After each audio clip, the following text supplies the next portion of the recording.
오늘 우리 본문 말씀 가지고 우리 2026년도 표의 제목인 다시 새롭게 하소서라는 제목을 가지고 함께 말씀을 나누도록 하겠습니다. 우리에게는 항상 그런 기대가 있습니다. 새로워지기를 기대하는 소망, 항상 새로워지기를 원하는 마음이 있습니다. 그런데 여러분, 우리가 부인할 수 없는 한 가지 사실은 무엇이냐면 우리는 새로워지기를 원하지만 동시에 가장 쉽게 익숙해지는 존재이기도 합니다. 지금까지 살아왔던 삶의 방식에 익숙해지고 지금 우리가 처해 있는 이 현실에 빠른 속도로 익숙해지는 것이 우리라는 겁니다. 우리는 그런 기억이 있습니다. 처음 우리가 예수 그리스도를 믿을 때, 처음 하나님을 믿을 때에는 예배가 감격이었습니다. 말씀 한 구절에도 마음이 뜨거워졌고 또한 찬양을 부를 때, 기도할 때에 하나님의 큰 은혜가 있었고 또 교회에 오는 것이 기다려졌고 주일날 성도들과 교제하는 시간들이 사모되던 때가 있었습니다. 그러나 여러분, 시간이 지나면서 예배는 반복이 되고 신앙은 관리해야 될 영역이 되고 또 우리에게 주어진 직분이나 사명은 의무가 되고 교회는 아주 그냥 평범하게 익숙한 공간이 됩니다. 여러분, 문제는 이것입니다. 우리가 여전히 교회에 나오고 있음에도 날마다 새로워져야 할 우리의 영혼이요, 우리의 육체가요, 점점 낡아질 수 있다라는 겁니다. 새로워져야 될 우리가 계속 새하여지고 낡아지는 것이죠. 여러분, 히브리서 오늘 이 말씀이 기록될 당시도 여러분 그러했습니다. 이 히브리서의 수신자들, 이 말씀을 처음으로 받는 첫 번째 수신자들은요, 신앙을 버린 사람들이 아니었습니다, 여러분. 그리고 예배를 완전히 떠나고 사명을 저버린 사람들도 아니었습니다. 그러나 여러분, 그들은요 지쳐 있었고 모이기를 멈추는 사람들이 생겨났고 또한 신앙은 점점 공동체적인 것이 아니라 극히 개인화되고 있었습니다. 이러한 상황 속에서 성령께서는요, 오늘 교회를 향해서 오늘 히브리서를 받고 있는 제1수신자들과 그리고 지금 이 땅에 속해져 있는 수많은 교회와 성도들을 향해서 이렇게 말씀하는 겁니다. 다시 새롭게 하라고, 본질인 말씀으로 돌아가라고, 그리고 너희가 속하여져 있는 그 공동체를 새롭게 하라고 말씀하고 있는 겁니다. 여러분, 오늘 본문은 교회를 다시 새롭게 하시는 하나님의 처방전과 같은 말씀입니다. 오늘 우리는 이 말씀을 통해서 하나님께서 어떤 교회를 새롭게 하시는지, 그리고 우리가 어떤 교회로 회복되어져야 하는지를 함께 살펴보면서 은혜를 나누고자 합니다. 그럼 첫 번째로요, 하나님은 관계의 회복을 통해서 교회를 새롭게 하십니다. 저를 따라 한번 고백해 볼까요? 서로를 살피고 사랑과 선행을 격려합시다. 아멘. 여러분, 오늘 24절에 보면 이렇게 말씀하죠. 서로를 돌아보아 사랑과 선행을 어떻게 하라고요? 격려하라. 격려하며. 여러분들은 책망 듣는 게 좋으세요? 격려받는 게 좋으세요? 할렐루야. 네, 저도 격려받는 게 좋습니다. 사랑받는 게 좋고 관심받는 게 좋고 위로받는 게 좋고 격려받는 게 좋습니다. 여러분도 동일할 줄 믿습니다. 그래서 성경도 여러분 이런 말을 하는 거예요. 여러분, 히브리서가 오늘 본문의 말씀은요, 교회를 새롭게 하기 위해서 우리가 지금 속해져 있는 이 공동체를 새롭게 하기 위해 가장 먼저 언급하고 있는 것이 무엇이냐면 관계입니다. 관계를 가장 먼저 언급하고 있는 거예요. 여러분, 사람이 살아가면서 여러분 친밀한 관계가 중요할까요? 중요하지 않을까요? 중요합니다. 여러분, 우리는 보통 어떤 사람의 말을 잘 듣습니까? 어떤 사람의 말을 잘 들어줍니까? 친밀한 사람, 나와 관계가 친밀하게 잘 형성되어진 사람의 말을 듣기를 원해요. 그리고 잘 들어줘요. 부담스럽지 않아요. 힘들지 않아요. 좋아해요. 여러분, 우리가 어떤 한 공동체를 아름답게 세워가기 위해서, 하나가 되어지기 위해서 가장 선행적으로 필요한 것이 무엇이냐면 여러분, 관계입니다. 우리가 아주 친밀하고 좋은 관계로 회복되어지는 겁니다. 여러분, 지금 방금 읽었던 오늘 24절에 서로를 돌아보라는 이 말씀이 나오는데요, 이 말은요, 단순히 관심이나 인사를 의미하는 것이 아닙니다. 그냥 만났을 때 안녕하세요, 네 안녕하세요, 이런 인사만을 말하는 게 아니에요. 여러분, 원래 이 표현은 어떤 의미를 담고 있느냐면 의도적으로 주의를 기울여 관찰한다라는 것을 이야기하고 있습니다. 조금 더 자세하게 말해보면 여러분, 어떤 것에, 어떤 사람에 대해서, 어떤 존재에 대해서 관심을 가지다라는 거예요. 자세하게 그 존재를, 그 어떤 사람을 자세히 살핀다라는 의미를 가지고 있는 겁니다. 여러분, 조금 더 자세하게 살펴보면 어떤 것에 관심을 가지고 자세히 살피는 거예요.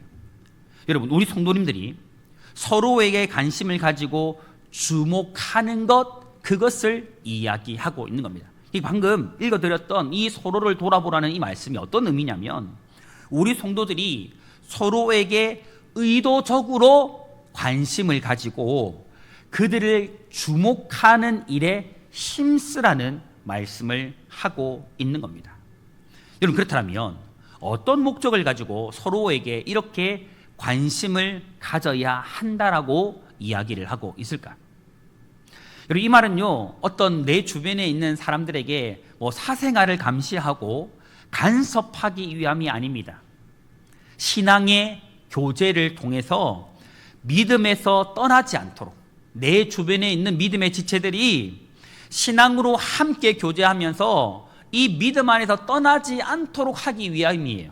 그리고 서로 사랑으로 격려하면서 하나님 안에서 선한 일들을 도모하기 위함입니다. 여러분, 우리는 모두가 그리스도의 몸이라는 이 교회 공동체에 함께 속해 있기 때문에 서로를 돌아보고 격려하는 것은 여러분, 다른 지체들만, 다른 사람들만 위한 일이 아니에요. 우리는 한 몸이기 때문에 다른 지체들을 돌아보는 그 일은 곧 나를 위한 일도 된다라는 겁니다. 여러분, 교회는요, 서로의 신앙 상태를 우연히 아는 공동체가 되면 안 돼요. 그냥 스쳐 지나가다가 어떻게 하다가 알게 되는 공동체가 되면 안 돼요. 여러분, 교회는요, 의도적으로 서로의 모든 의도와 마음과 어떤 신앙 상태를 알고 또한 책임져 주는 그런 공동체가 바로 교회가 되어야 한다라는 겁니다. 여러분, 성경은요, 우리의 신앙이 결코 혼자 자라지 않는다라고 여러분 일관되게 이야기하고 있습니다. 여러분, 잠언 27장 17절에 보면요, 이렇게 말합니다.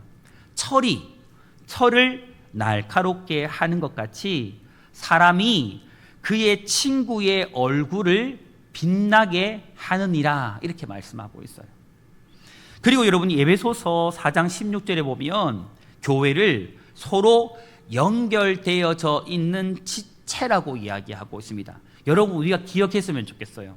우리가 예수 그리스도 안에서 한 몸이 되어진 이상 여러분, 우리는 끊어질래야 끊어질 수 있습니까? 없습니까?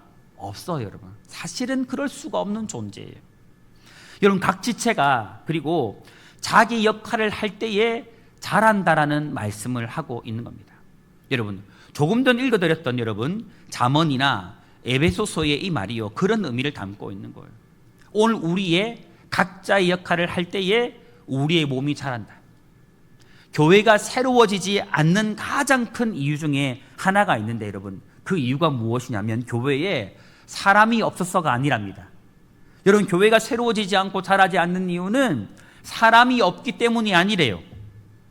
그 이유는 무엇이냐면 서로를 살피지 않기 때문입니다. 여러분, 우리가 이 사실을 알았으면 좋겠습니다. 여러분, 이 시대에도, 이 어려운 시대에도 어떤 교회는 여러분 부흥합니까? 안 합니까? 부흥합니다. 근데 어떤 교회는 계속 쇠퇴합니까? 안 합니까? 쇠퇴합니다. 근데 여러분, 얼마 전에 한 자료 조사의 통계에 의하면 여러분, 어떤 교회가 지금 이 시대에도 부흥하고 성장하는지, 어떤 교회가 그러한 상황 가운데서 쇠퇴하는지를 조사했는데 여러분, 거기 한 가지가 무엇이냐면 바로 친밀한 교제입니다. 교회 안에, 성도들 안에 친밀한 교제가 있는 교회는 교인 수가 많던 적건 거기에 관계없이 계속 성장한다는 통계가 나와 있습니다. 여러분, 이게 무엇을 말할까요? 교회는요, 친밀하게 서로의 모든 상황과 믿음을 살피는 것이 너무너무 중요하다. 너무너무 중요하다는 것을 말해주는 결과예요. 여러분, 예배는 우리가 함께 드리지만 서로의 신앙을 묻지 않는 이런 공동체가 되면 안 돼요. 같은 교회에 다니지만 서로에 대해서 관심이 없고 서로의 삶을 돌아보지 않고 알지 못하는 그런 공동체가 결코 되지 말아야 한다는 겁니다. 여러분, 우리는 기억해야 합니다. 하나님은요, 서로가 서로를 살피는 친밀한 관계 속에서 사람을 통해서 사람을 새롭게 하고 그 사람들을 통해서 내가 속하여 있는 그 교회 공동체를 새롭게 한다라는 거예요. 여러분, 우리는 의도적으로 나의 형편이나 나의 상황들을 내 사랑하는 지체들과 나누어야 돼요. 여러분. 감추는 것이 아니고 여러분, 드러내셔야 돼요. 여러분, 함께 기도 요청을 하셔야 돼요. 그게 공동체예요. 그리고 서로 형편들을 애써서 살피면서 함께 그들과 울 수 있고 함께 웃을 수 있는 그런 교회 공동체를 만들어 가야 한다는 겁니다. 성도 여러분, 이 말씀을 통해서 볼 때에 우리 교회는 어떤 교회가 되어야 할까요? 그게 세 가지로 정리될 수 있어요. 한 가지는, 첫 번째는 무엇이냐면 우리 교회는 한 영혼 한 영혼에 깊은 관심을 가지고 서로의 상황과 상태를 서로 묻는 교회가 되어야 합니다. 그렇게 할 수 있기를 축복합니다. 모일 때마다 여러분, 만날 때마다 그렇게 서로 인사해 주세요. 잘 지내고 계십니까? 저를 따라해 보실래요? 잘 지내고 계십니까? 예, 저는 잘 지내고 있으니까요. 저보고 하지 말고 옆에 분 보고 한번 해보세요. 잘 지내고 계십니까? 요즘 신앙은 어떠십니까? 이렇게 물어보시라는 거예요. 그리고 요즘 혹 어려운 일은 없으십니까? 이렇게 물어봐 주라는 거예요. 이게 너무너무 중요해요. 두 번째는 어떤 교회가 되어져야 되냐면, 우리가 지금 모여있는 이 모임은 대그룹입니다. 대그룹인데 우리가 소그룹은 구역 모임이나 성도의 교제라고 말할 수 있거든요. 그러니까 소그룹인 구역 모임이나 성도의 교제는 선택 상황이 아니고 교회를 새롭게 하는 필수라는 것을 우리가 인식해야 한다는 겁니다. 여러분, 우리 교회는 특별히 구역 모임이 멈춘 지가 아마 오래된 걸로 알고 있어요. 그 모임은 회복해야 합니까? 회복하지 말아야 됩니까? 회복해야 합니다. 내년에 반드시 구역 예배가 시작됩니다, 여러분. 그래서 올해부터는 2달 간격으로 구역 모임을 단계적으로 진행할 겁니다. 그 모임이 있을 때 여러분, 우리는 어떻게 됩니까? 나는 상관없어, 이것이 아니라 어떻게 돼요? 함께 마음을 모아 모여야 됩니까? 모이지 말아야 됩니까? 모이기를 축복합니다. 그렇게 하시면 아멘 합시다. 아멘. 몇 분밖에 안 하시느냐. 여러분, 우리는 지난 2025년도 교회 설립 64주년 기념주일 때에 살펴보았던 사도행전 2장 42절에서 초대교회는 사도의 가르침을 받아 서로 교제하기를 뭐 했습니까? 힘썼다라는 것을 들었습니다. 여러분, 이것을 통해서도 우리가 알 수 있는 게 무엇이냐면, 교회 안에 여러분, 성도의 교제는 너무너무 중요해요. 교제는 여러분 단절되면 됩니까? 안 됩니까? 안 돼요. 친밀해야 돼요. 여러분, 그거 기억나십니까? 제가 작년에 어느 한 날 주일 설교 때에 여러분에게 한 가지 요청드린 것이 있습니다. 서로 만나서 식사하시고 교제하시라고. 한 번이라도 실천하신 분 한번 손 들어보실래요? 마음이 심히 한 분 들었습니다. 할렐루야. 두 분 박수하겠습니다. 안 하시네. 진짜 한 분도 없었으면 너무 마음이 아플 뻔했어요. 여러분, 이게 필요해요, 안 필요해요? 필요해요, 여러분. 필요해요. 저는 개인적으로 밥 먹는 걸 좋아할까요? 좋아하지 않을까요? 보통 보통입니다. 근데 여러분, 저는 사람들과 이렇게 만나고 교제하는 것을 좀 좋아하는 편이에요. 근데 너무너무 중요하다 생각해요. 그리고 우리가 친밀해야 여러분 하나님의 사역도 함께 할 수 있어요, 없어요? 할 수 있어요, 여러분. 친밀해야 돼요. 저는 지금도 한 번 더 요청드리는 것은 여러분 서로 만나시기를 축복해요. 만나셔서 함께 식사하시고 함께 차라도 한잔 하시며 서로 친밀한 관계를 만들어 가시길 바랍니다. 그런 것도 여러분 필요할 것 같아요. 때로는 내가 좀 이분하고 어색해. 그러면 어색하지만 여러분 평생 어색하면 돼요, 안 돼요? 안 되잖아요, 여러분. 먼저 전화하세요. 하셔가지고 누구 집사님, 누구 권사님 밥 한번 맛있는 거 사주세요. 또 능청스럽게 맛있는 거 한번 사주세요. 커피 한 잔 사주세요. 이런 거 할 수 있지 않습니까, 여러분? 저부터 도전을 해야 되나? 도전. 제가 어느 날 우리 장로님이나 우리 권사님 집사님 전화해가지고 밥 한번 사주세요. 이렇게 하면 여러분 아멘 하시기를 축복합니다. 그렇게 여러분 우리가 의도적으로 만나서 교제하고 식사하며 친밀한 관계를 만들어 갔으면 좋겠습니다. 여러분 우리가 힘써서 구역으로 모이고 또 우리가 남녀 전도회로 모이고 교제하며 서로를 살필 때 여러분 그럴 때 교회는 회복될 수 있거든요. 또 세 번째는 우리 교회가 어떤 교회가 되어져야 되냐면 비판보다는 격려가 더 많이 들리는 그런 교회가 되어야 한다라는 겁니다. 아멘이십니까? 너무너무 중요할 것 같아요. 저도 그렇게 애쓰겠습니다. 우리 성도님들도 함께 애써주시기를 주님의 이름으로 축복합니다. 여러분 사랑과 선행은요 지적이 아니고 격려 속에서 자라는 겁니다. 사랑과 격려를 받으면 여러분 그 사람은요 자꾸 사랑하기에 힘쓰게 돼요. 선행을 행하기에 힘쓰게 돼요. 그러니까 여러분 사실상 여러분 자녀도 보면 자꾸 막 욱박 지르고 너 이렇게 못해 왜 이렇게 못해 이러면 아이들이 성숙해요. 막 쭈그러들어요. 막 쭈그러들어요. 그래서 여러분 좀 부족해도 연약해도 뭐 해줘야 돼요? 격려해 주셔야 돼요. 그래 너 잘할 수 있어. 지금은 부족하지만 너 잘할 수 있어. 한번 해봐. 이런 격려가 나중에 어떻게 돼요? 진짜 그런가? 한번 해볼까? 이런 자신감을 심어주죠. 한 번 하고 두 번 하고 세 번 하다 보면 어떻게 돼요? 사랑을 행하고 선행을 행하기에 아주 친숙한 사람이 되는 거예요. 여러분 그래서 격려는 너무너무 중요하다는 거죠.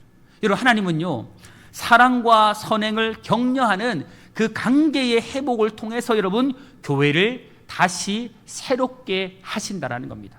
여러분 간절히 소망하는 것은 여러분 오늘 우리 안에 이런 격려가 온전하게 회복되기를 바랍니다.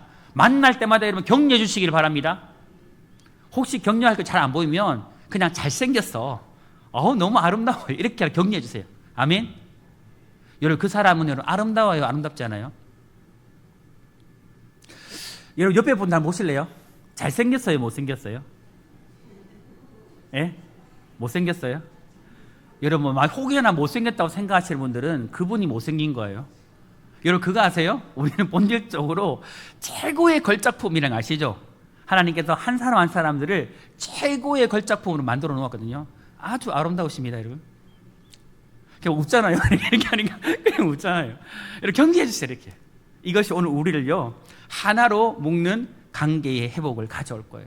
사랑하는 성도 여러분, 오늘 우리 교회가 정말 서로가 서로를 더 많이 살펴주고 함께 모여서 서로 사랑과 교제를 나누고 또 사랑과 선행을 격려하면서 오늘 우리의 서로의 관계가 친밀한 관계로 날마다 회복되어져 갈 수 있기를 소망합니다. 그리고 이 관계의 회복을 통해서 우리 교회가 다시 새롭게 되어지기를 주님의 이름으로 축복합니다. 두 번째, 하나님은요 예배의 회복을 통해서 교회를 새롭게 하십니다. 저를 따라 한 번 더 다시 고백할까요? 함께 모여, 저를 따라 한 번 더 고백합시다. 함께 모여 예배하기에 힘씁시다. 아멘. 아멘 하신 분들이 다 나올 줄 믿습니다. 본문 25절 전반부에 보면 이런 말씀이 나오죠. 모이기를 패하는 어떤 사람들의 습관과 같이 뭐 하지 말고 하지 말고. 여러분 여기서 패하다라는 말은요 포기하다라는 말이에요. 포기하다라는 말이고 폐지하다라는 말입니다. 여러분 이 뜻을 가지고 방금 읽어드렸던 이 말씀을 다시 한번 풀어보면 이런 뜻이 돼요. 모이기를 포기하지 말아라. 예배로 모이기를 뭐 하지 말아라? 포기하지 말아라. 예배로 모이는 것을 결코 패하지 말아라. 이런 말이에요, 여러분.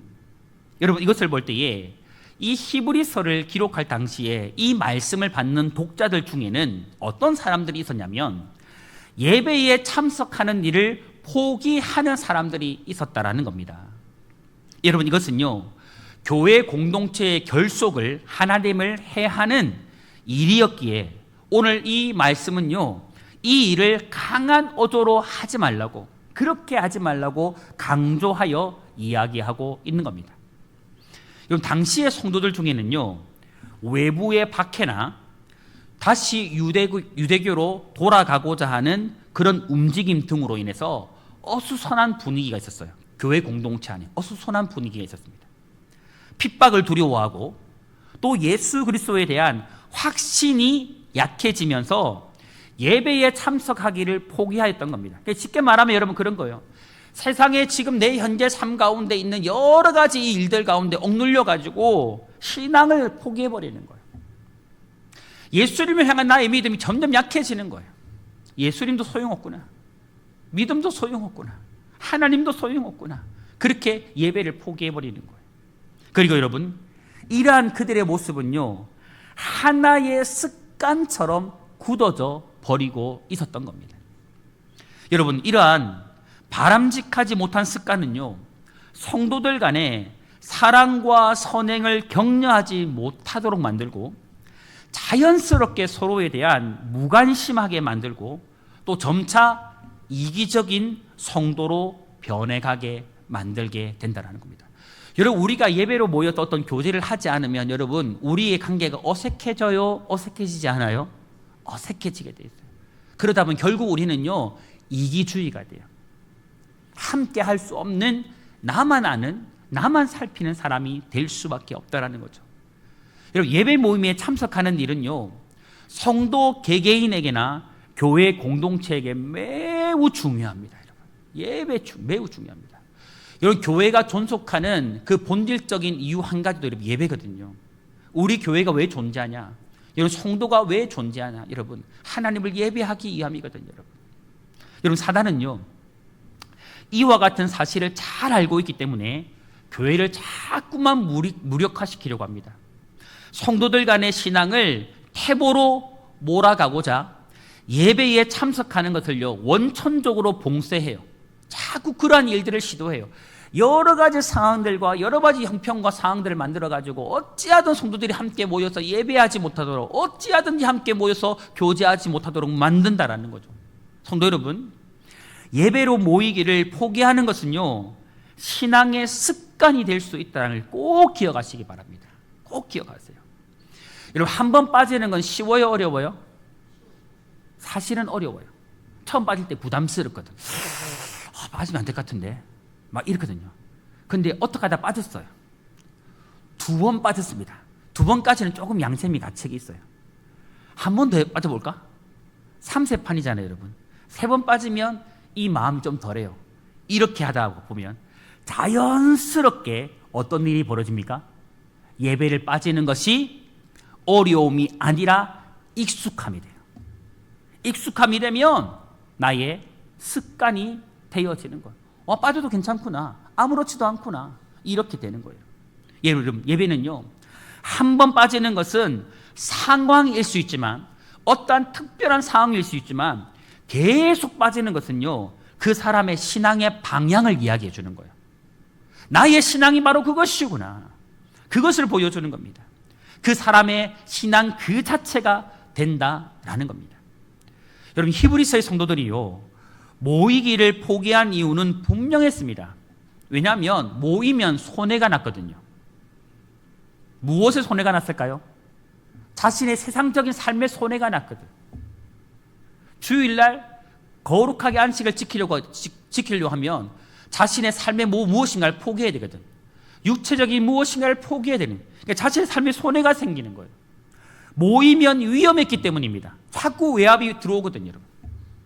그리고 모이면 불편했습니다.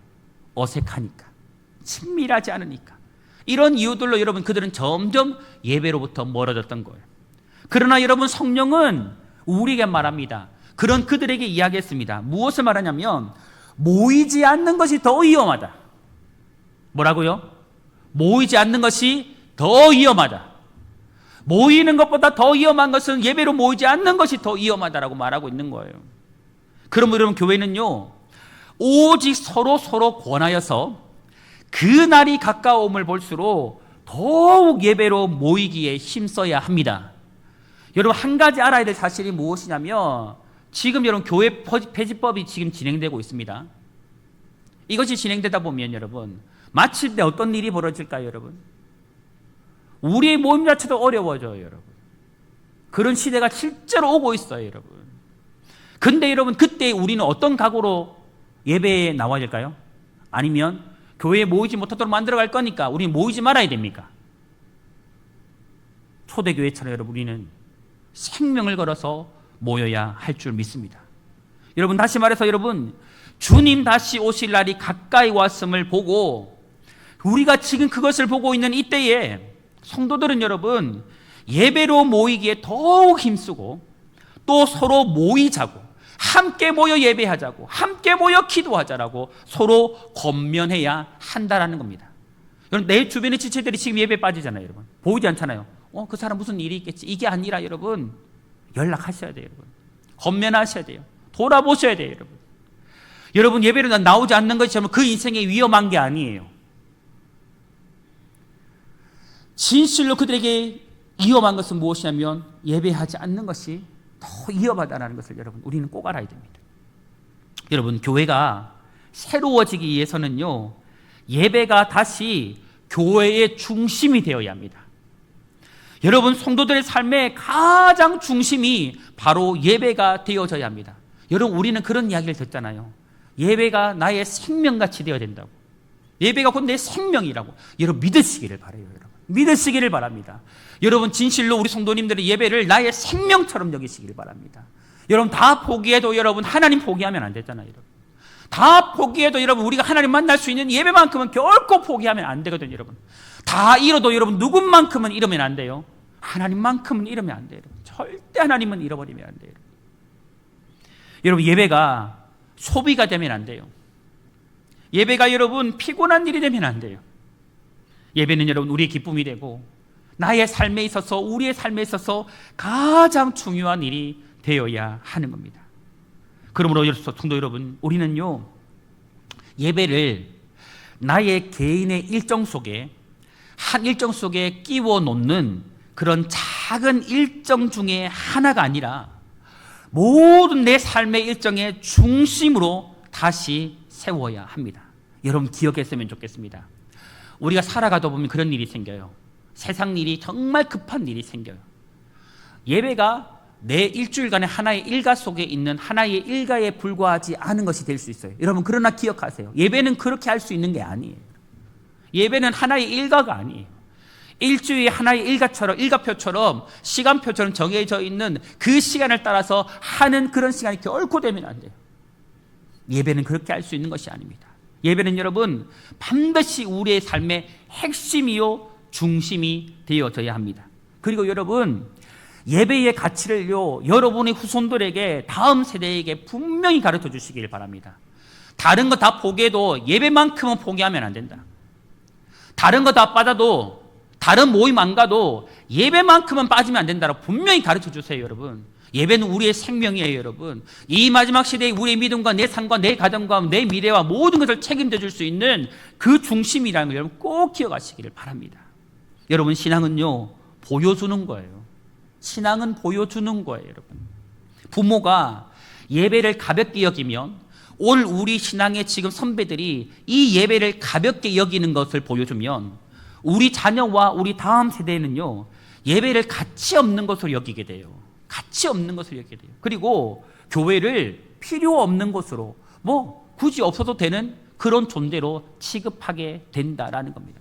여러분, 한번 돌아보시기를 바라요. 우리 주변에 정말 어떤 한 분이 예배를 생명같이 여기고 주일만큼은 반드시 지키는 그 부모 밑에 어떤 자녀가 있는지를 분명히 한번 돌아보세요.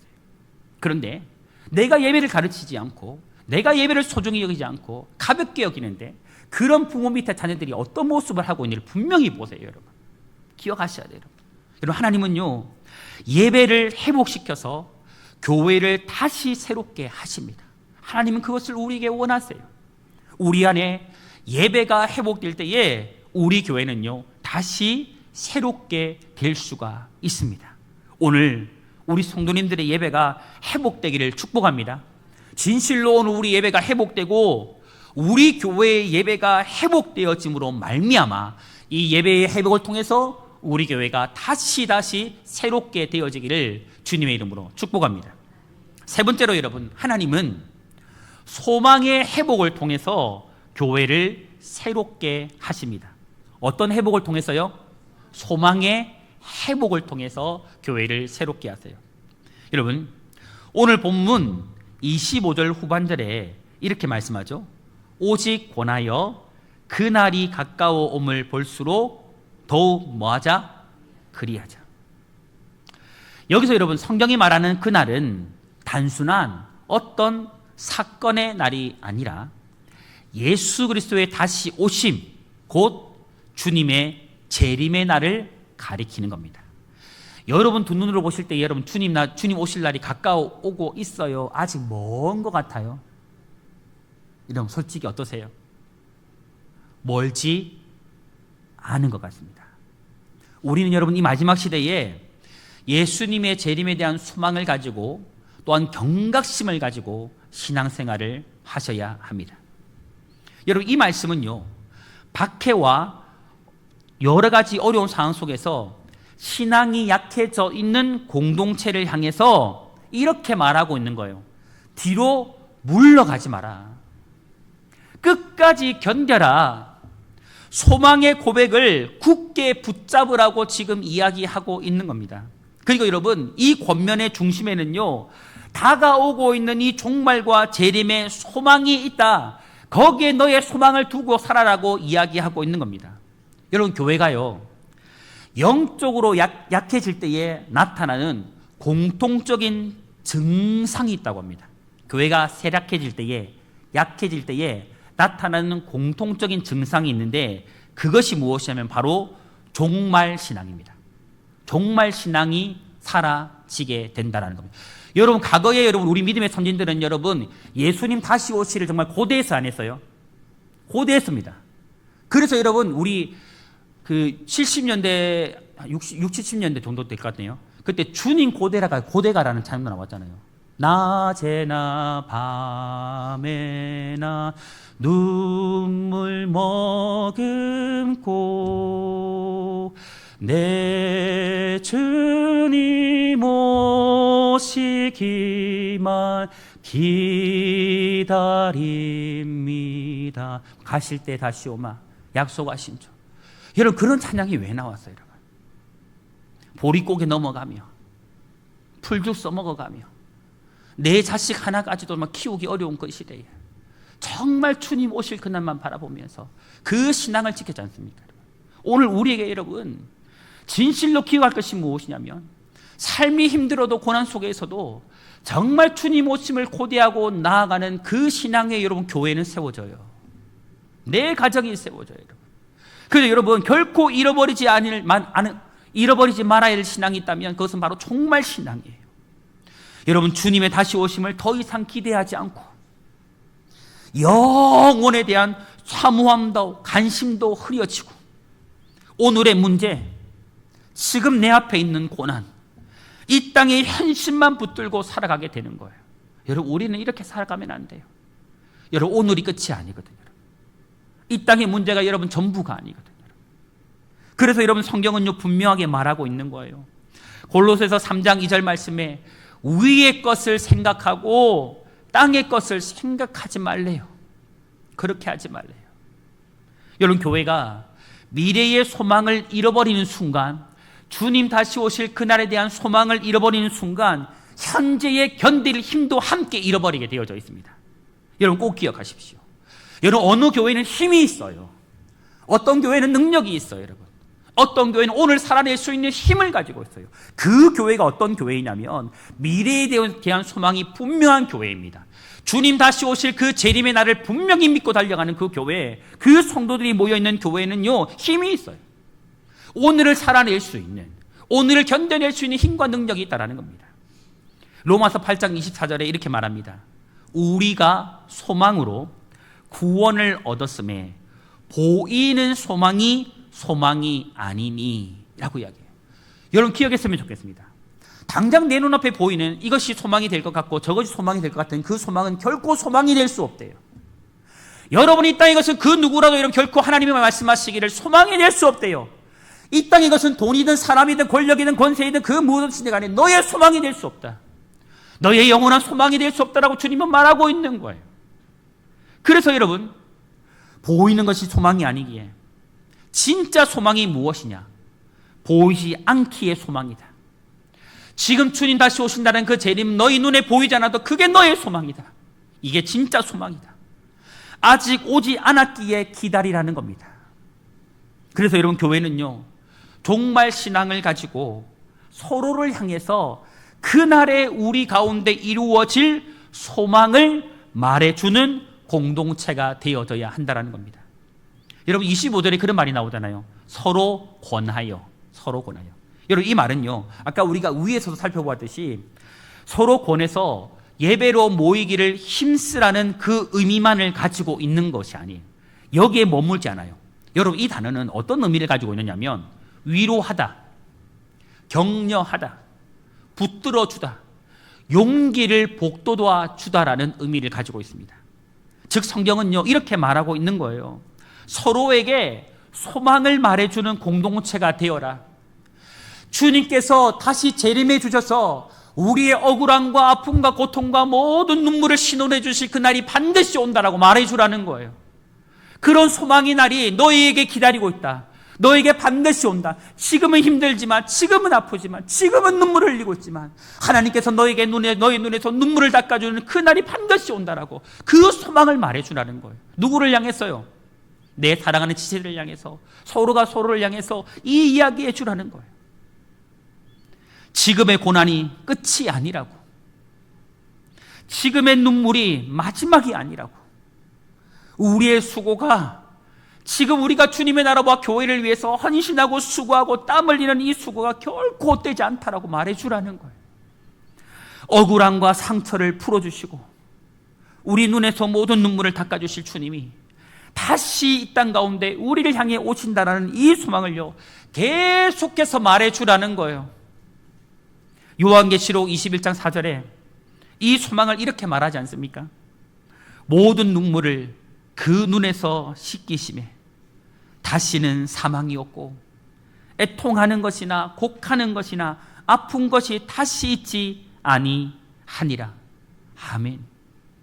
성도 여러분, 이러한 소망의 언어가요 우리 안에 회복될 때에, 이러한 소망을 서로가 서로를 향해서 계속 말해줄 때에 여러분 교회는 다시 새롭게 되는 겁니다.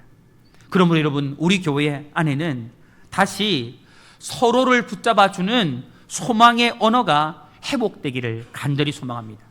여러분 데살로니가전서 4장 18절에 바울은요 데살로니가 성도들을 향해서 예수님의 재림을 가르친 이후에 이런 이야기를 해요. 그러므로 이러한 말로 서로 위로하라.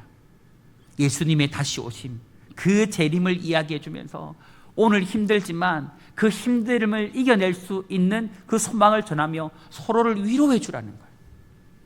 여러분 종말 신앙은요 두려움의 신앙이 아니에요.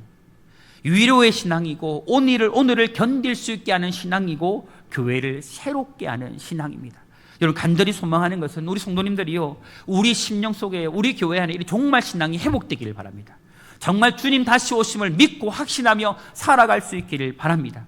여러분 진실로 주님 다시 오신 날 바라보고 기다리는 신앙이 오늘 제 심령 속에서도 여러분의 심령 속에서도 회복되기를 소망합니다. 매일의 삶 속에서 주님 오늘이 마지막 날이어도 부끄럽지 않게 살아가겠습니다. 주님 다시 오실 날 기대하고 사모하며 살아가겠습니다. 마라나타를 외치며 주님 다시 오시옵소서 그 선포하며 살아가기를 원한다라고 고백하는 저와 여러분들이 되기를 바랍니다. 그리고 여러분, 서로가 서로에게 이 소망의 말을 여러분 아끼지 마시길 바랍니다. 그렇게 인사해도 좋겠어요. 서로를 볼 때마다 주님 다시 오십니다, 이렇게 인사했으면 좋겠어요. 비판보다 이 약속의 말씀을 말해주고 절망보다 소망을 계속해서 말해줬으면 좋겠습니다. 당신의 고통은 끝이 날 겁니다. 하나님께서 회복시켜 줄 것입니다. 이 눈물이 아픔이 소망의 눈물로 바뀌어질 것입니다. 또한 결과보다 가정에서의 신실함을 보면서 서로를 격려하기를 바랍니다. 성도 여러분, 지금 보이는 것은요, 고난과 어려움뿐이라, 그래서 눈앞에 아무 열매가 없어도 주님은요, 여러분들의 수고와 헌신, 지금 주님을 위해 살아가고 있는 모든 삶을 잊지 않으심을 믿으시기를 바랍니다. 그리고 여러분, 우리 교회가 오늘 예수 그리스도의 재림, 주님 다시 오실 날을 바라면서 소망하는 소망에 회복하기를, 그 소망을 회복하기를 간절히 소망합니다. 그리고 여러분, 이 소망을 가지고요, 서로에게 소망을 전해주는, 매일매일 이 소망을 전해주는 그런 교회 되기를 소망합니다. 그래서 이 소망의 회복을 통해서 우리 교회가 매일매일 하루하루, 한 달, 1년, 2년 지날수록 더욱더 새로워지는 그런 은혜를 풍성하게 누리게 되기를 주님의 이름으로 축복합니다. 사랑하는 성도 여러분, 하나님은요, 낡아버린 교회를 버리실까요? 낡아져 있고 아무것도 할 수 없어 보이는 무능한 교회를 버리실까요? 결코 그렇지 않습니다. 하나님은요, 교회를 버리지 않으세요. 지쳐있는 성도 외면하지 않습니다. 하나님은요, 언제나 회복을 통해서 교회를 새롭게 하시는 분이세요. 서로를 다시 살피게 하시고 예배로 다시 모이게 하시며 주님 다시 오실 날을 다시 바라보게 하심으로 교회를 새롭게 하십니다. 여러분, 오늘 우리의 형편이요, 완전하지 않아도 괜찮아요. 여러분 기억하세요. 부족해도 괜찮습니다. 여러분의 신앙이 지금은 조금 지쳐 있어도 괜찮습니다. 괜찮아요. 중요한 것은요, 다시 말씀 앞으로, 다시 예배 앞으로, 다시 소망 앞으로 나아오는 겁니다. 조금 떠나 있는, 멀어져 있는 그 자리에 머물러 있지 않고 다시 돌아오는 거예요. 다시 나아오는 거예요. 주님은 오늘도 교회를 향해서 말씀하십니다. 오늘 이 말씀을 통해서 우리에게 말씀하시는 거예요. 내가 너희를 다시 새롭게 할 것이다. 새롭게 할 것이다. 여러분, 이거 믿었으면 좋겠습니다. 결국 여러분, 우리가 우리를 새롭게 하는 것이 아니라 하나님께서 우리를 새롭게 하실 거예요. 하나님께서 우리 교회를 새롭게 하실 것이고, 여러분의 믿음을 새롭게 하실 것이고, 우리의 사명을 새롭게 하시고, 또한 우리 공동체를 하나님께서 친히 새롭게 하여 주실 것입니다. 오늘 말씀을 통해서 꼭 기억했으면 좋겠습니다. 이제 우리 교회가 관계 속에서 서로를 붙잡아주고 예배 가운데서 주님을 다시 만나며 재림의 소망으로 다시 새롭게 되어지는 그런 교회 되기를 소망합니다. 여러분, 예배를 모일 때마다 여러분 서로 안부를 물어주십시오. 저 사랑을 고백해 주십시오. 그러므로 말미암아 모일 때마다 더 풍성한 하나님의 은혜를 경험하는 우리 교회가 되기를 소망합니다. 그리고 여러분, 우리가 모일수록 우리의 영혼이 소생되어지고 우리 육체가 회복되어지고 믿음이 다시 불타오르게 되어지는 그런 역사가 일어나기를 간절히 소망합니다. 오늘 관계의 회복과 예배의 회복과 이 소망의 회복을 통해서 다시 새롭게 되어지는 우리 교회 또는 우리 성도님들 다 될 수 있기를 주님의 이름으로 축원합니다. 축원합니다.